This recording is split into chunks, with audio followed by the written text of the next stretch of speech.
Setiap malam sang ayah akan menaruh segelas air di dalam mobil. Dia meminta putranya untuk mengemudi naik gunung secepat mungkin tanpa menumpahkan setetes pun. Pria itu tidak tahu bahwa itu adalah latihan rahasia ayahnya untuknya. Keesokannya seorang pembalap datang ke pom bensin. Dia berkata GTR miliknya disalip oleh AE86 di malam sebelumnya. Mobil itu menggunakan drifting inersia untuk mengambil tikungan dengan mudah. Begitu cepatnya hingga yang terlihat hanya tanda toko tahu. Pembalap itu tak terima. Dia langsung memberi tantangan. Dia ingin pengemudi AE86 misterius itu muncul dan balapan. Tapi pria itu hanya menundukkan kepala. Dia tidak berniat untuk balapan dengan siapapun. Dia hanya ingin mengantarkan tahu dengan cepat. Melalui banyaknya pengiriman, dia perlahan mengasah skill yang luar biasa. Pertama-tama, ia berangkat pukul 4 subuh dan baru sampai rumah pukul 5.30.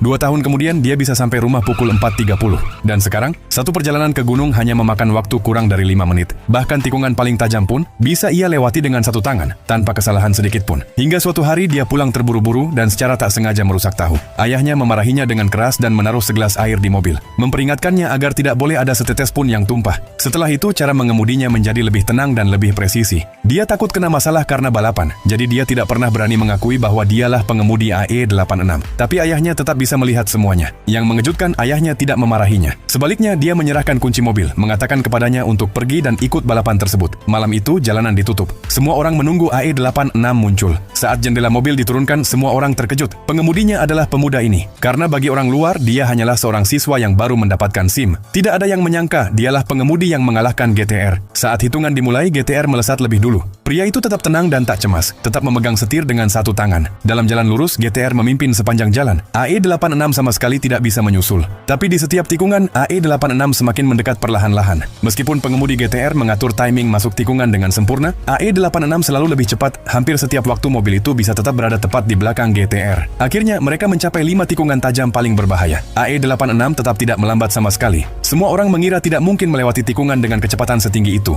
Mobil bahkan bisa jatuh dari tebing. Pengemudi GTR hanya perlu tetap tenang. Dia pasti akan menang. Namun dengan suara ban yang berderit, pria itu menggunakan saluran drainase untuk drifting. Dan tepat saat itu, semua orang mengerti. Balapan sudah berakhir. AE86 telah menang. Setelah balapan, pengemudi GTR ingin menantangnya lagi. Tetapi dia menggelengkan kepala dan menolaknya. Dia tidak ingin balapan sama sekali. Kali ini dia hanya mendengarkan kata-kata ayahnya.